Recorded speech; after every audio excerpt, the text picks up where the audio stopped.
Praise the Lord. இன்றைக்கான good news. கர்த்தருடைய வார்த்தை சொல்லுகிறது, நிச்சயமாக நான் உன்னை ஆசீர்வதித்து உன்னை பெருக பண்ணுவேன்.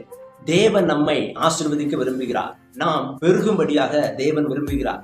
கர்த்தர் ஆபிரகாமை அழைத்த பொழுதே கர்த்தர் ஆபிரகாமை ஆசீர்வதித்து அழைத்ததை நாம் பார்க்க முடியும். இன்றைக்கு தேவனுடைய பிள்ளைகள், கர்த்தரை அறிந்தவர்கள், தேவனுடைய சமூகத்தில் வருகிறவர்கள் ஆசீர்வதிக்கும்படி கர்த்தர் விரும்புகிறார்.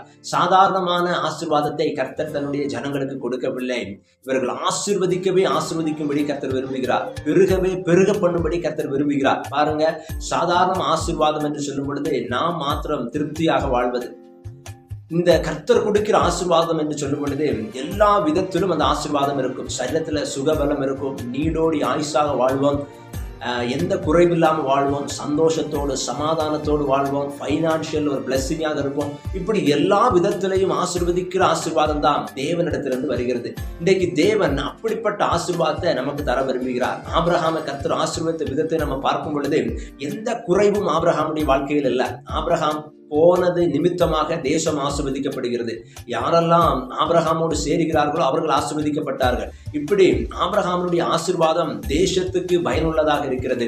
ஆபிரகாமின் மூலமாக அந்த தேசத்தில் உள்ள அநேக ஜனங்கள் ஆசீர்வதிக்கப்பட்டதை நாம் பார்க்க முடியும். கர்த்தர் நம்ம எப்படி ஆசீர்வதிக்க விரும்புகிறார் அப்படின்னா, உங்க மூலமாக அநேக பேர் ஆசீர்வதிக்கப்பட வேண்டும். உங்க மூலமாக தேசம் ஆசீர்வதிக்கப்பட வேண்டும். நீங்க ஒரு ஆசீர்வாதத்தின் உறைவிடமாக மாற வேண்டும். இதைத்தான் கர்த்தர் விரும்புகிறார்.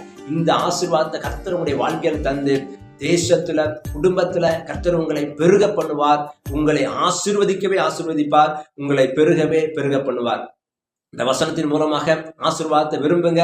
கர்த்தர் ஆபிரகாமுக்கு சொன்ன அத்தனை வாக்குத்தத்த வசனங்களும் கிறிஸ்து இயேசுவின் மூலமாக நமக்கு வந்திருக்கிறது. இந்த வார்த்தை விசுவாசிங்க. ஆபிரகாமுடைய எல்லா ஆசீர்வாதங்களும் உங்களுக்காகவே. இந்த வார்த்தையின் மூலமாக கர்த்தர் உங்களை பலப்படுத்தி ஆசீர்வதிப்பார். Have a nice day. God bless you.